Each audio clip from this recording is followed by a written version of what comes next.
Jesus é o leite racional para quem nasceu de novo. Sou o pastor Sérgio Nascimento. Seja bem-vindo ao canal de Alimento Espiritual. A paz do Senhor Jesus, tudo bem com você? Bom, vamos lá, vamos continuar o nosso estudo. Hoje nós vamos falar sobre as pequenas chamas de fogo. Aquelas pequenas chamas de fogo em volta do coração, no lado de fora. Tá ok? Amém. Vamos lá. Bom, as pequenas chamas de fogo em volta do coração representam o amor de Deus à volta do coração pecaminoso. Deus odeia o pecado, mas ama o pecador, e não deseja a sua morte, mas que ele se arrependa. Ok? Bem, aquele coração, que é o coração que nós estamos estudando no primeiro quadro, onde há vários animais e há muitos símbolos representando a natureza. E agora nós vamos falar do lado de fora, que são as pequenas chamas de fogo, a representação do Espírito Santo, do amor de Deus. Ou seja, alguém pode questionar e dizer: bom, mas como o Espírito Santo está em volta do coração? Sim, pois a palavra do Senhor diz que antes de Jesus vir à Terra, a Bíblia nos mostra que antigamente o Espírito Santo vinha sobre o homem, mas não permanecia sobre ele, não permanecia nele, melhor dizendo. Bem, porque o Espírito Santo ainda não tinha um lugar consagrado, um lugar limpo para permanecer morando, pois nós entendemos de que a Bíblia nos fala que nós somos o templo e habitação do Espírito Santo, somos morada do próprio Deus. Ok? Bem, então essas chamas é uma representação, ela representa o desejo que Deus tem de morar no interior do homem, ou seja, de se comunicar com o espírito do homem. Mas como ele se encontra dominado por natureza caída, por uma natureza de pecado, e assim escravizado por diversos demônios, por vários demônios representados por cada natureza, então entendemos que essa representação mostra que mesmo assim Deus não abandonou o pecador, pois ele deu prova disso, porque no livro de João 3,16 está escrito: porque Deus amou o mundo de tal maneira que deu seu Filho unigênito, para que todo aquele que nele crê não pereça, mas tenha vida eterna. Pois aquelas chamas é uma representação do amor de Deus, circulando o homem o tempo todo, o seu coração, buscando uma forma de entrar e acabar com a frieza, que é o simbolismo da morte, pois a ausência de Deus é a ausência de vida. Então, um homem morto no pecado não tem como se comunicar com Deus. Deus é vida, e aquelas chamas, ela representa a manifestação do amor de Deus em volta do coração do homem, ou seja, querendo penetrar o coração do homem, dizendo: abre, abre que eu entro e vou fazer a transformação. Tá ok? Então vamos lá, abra a palavra do Senhor no livro de Êxodo, capítulo 3, verso 2. Mais uma vez, pega a tua Bíblia e abre aí a palavra do Senhor no livro de Êxodo, capítulo 3, verso 2. E apareceu o anjo do Senhor em uma chama de fogo, no meio de uma sarça, e olhou, e eis que a sarça ardia no fogo, e a sarça não se consumia. Tá ok? Talvez aí você pode questionar: não, mas está dizendo que é o anjo do Senhor. Então vamos ver aqui, continuando. Tá ok? Vamos no verso 4 agora, junto comigo.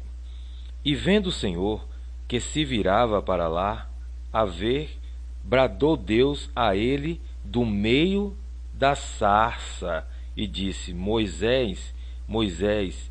E ele disse: eis-me aqui. Tá ok? Então, lendo esse texto, esses versículos aqui, nós podemos compreender de que Deus se manifestou primeiramente a Moisés do meio do fogo, ou seja, na representação, aquela sarça que ardia e não se consumia, ardia em chamas e não se consumia.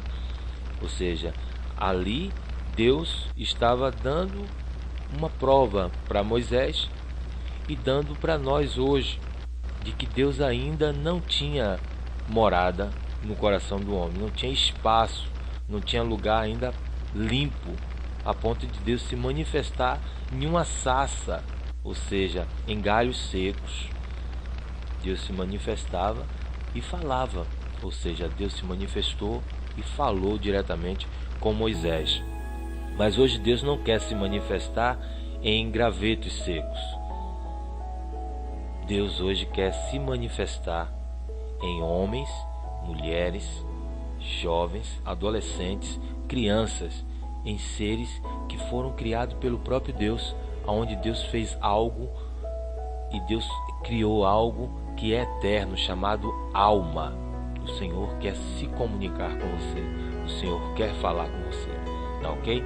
Então nós vamos ver outros livros da Bíblia que fala também de fogo, onde Deus fala também no nome de Jesus.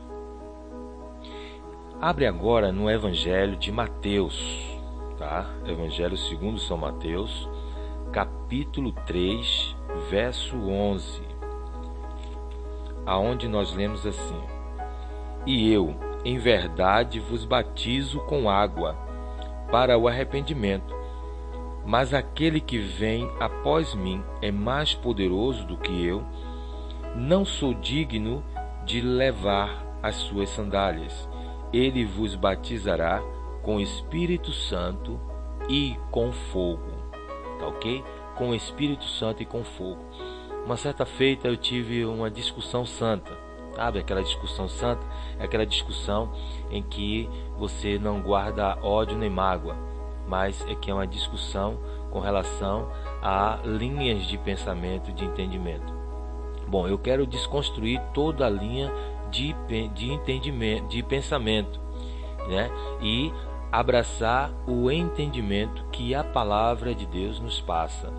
Alguém pode questionar, como alguém me questionou, um pastor, e ele discordou comigo quando eu disse que, como está escrito aqui, como João disse, que ele batizava com água e Jesus batizaria com Espírito Santo e com fogo. Ele me disse, segundo aquele pastor, ele falou que o batismo com fogo aqui não é um batismo de amor, é um batismo de destruição. Ou seja, ele quis dizer que não existe, que esse batismo com fogo aqui não é um batismo que Jesus vai batizar os crentes, mas ele disse que esse batismo é o batismo para os ímpios que serão condenados.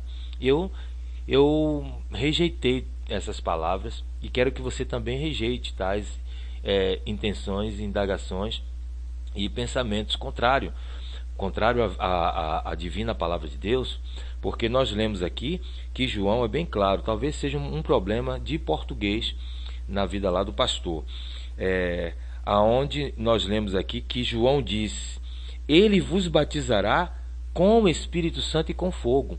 Em momento nenhum a Bíblia diz que Jesus veio da parte de Deus para destruir os ímpios, para destruir os homens. Não. Jesus, ele veio para salvar as almas. Bem, lembramos que os discípulos, em algum momento, João pediu ao Senhor que descesse fogo do céu para consumir,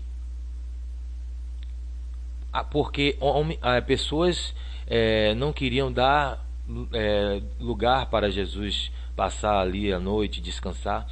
E Jesus disse: vocês não sabem de que espírito sois? Eu não vim matar os homens, eu vim salvá-los. Não sabeis vós de que espírito sois?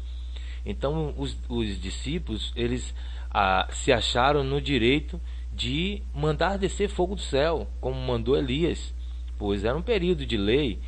E agora Jesus estava trazendo um período de graça, né? Um período de de absorção das falhas, do pecado, das dívidas, né? Jesus estaria ali agora, estava aqui na terra com o propósito de pagar o preço, e não pelos homens, não fazer os homens pagar o preço.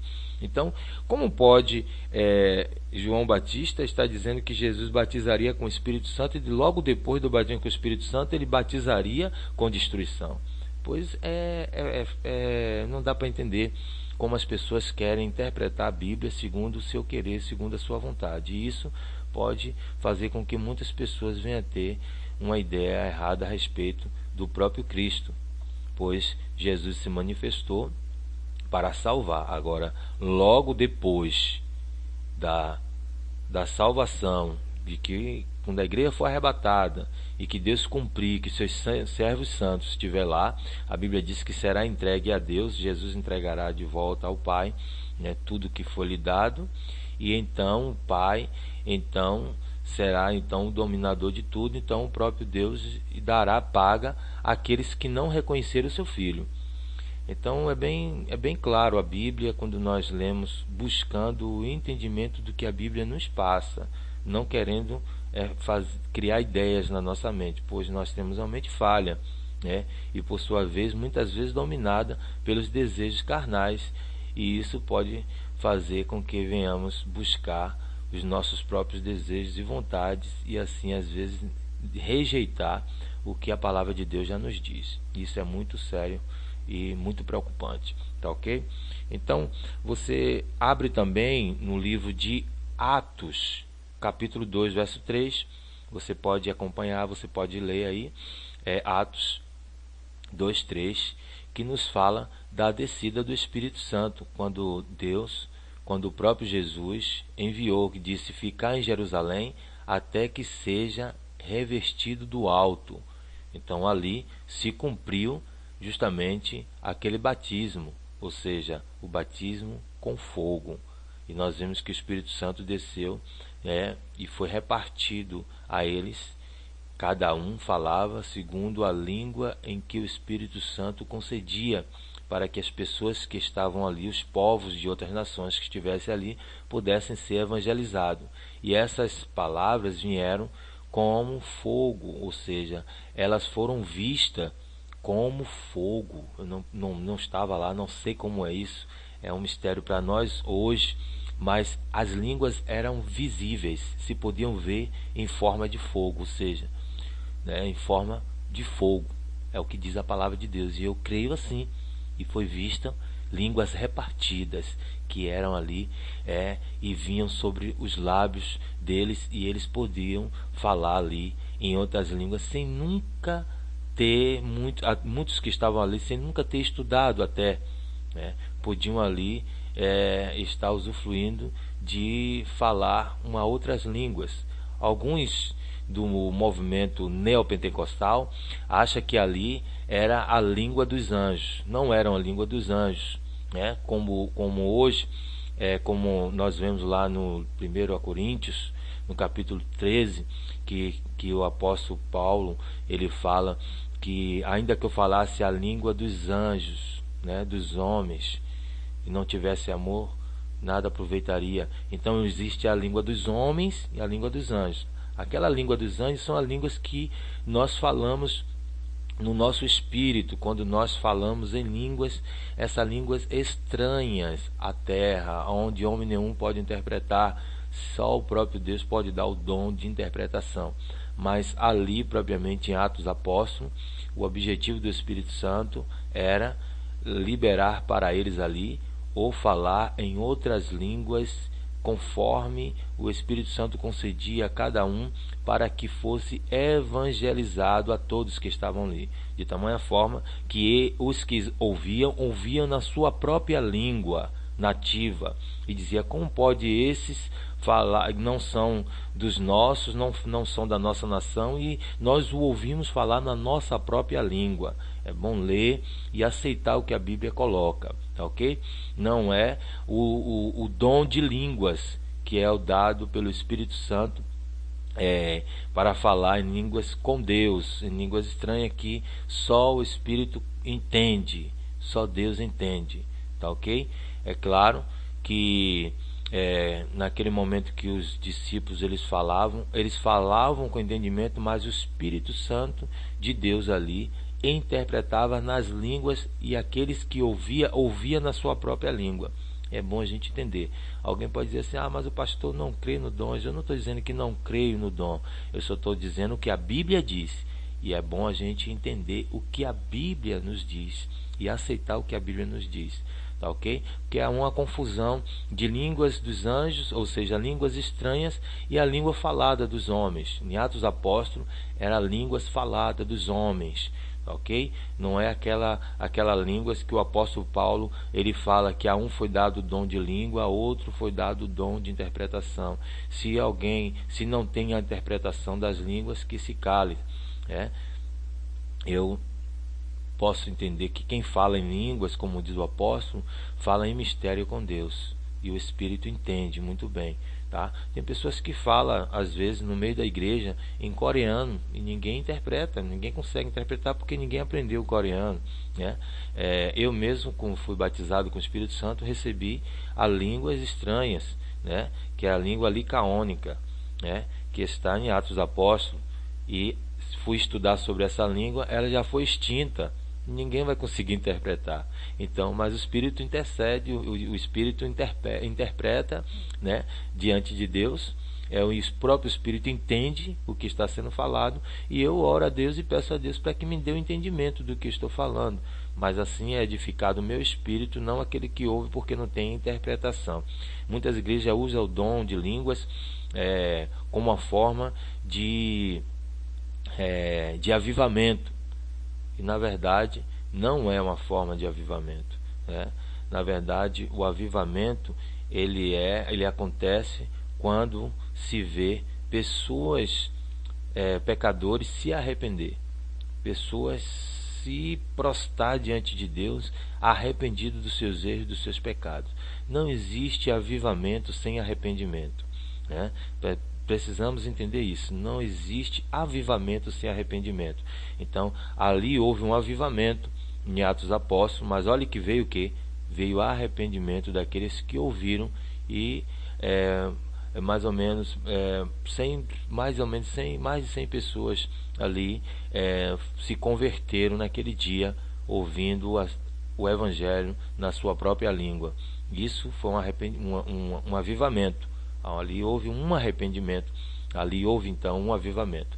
Igreja onde há muitas vezes, eu não sou contra o pular, o rodar, o balançar do corpo. Bom, da forma que você quer expressar o amor a Deus e a gratidão a Deus, você pode expressar como aquele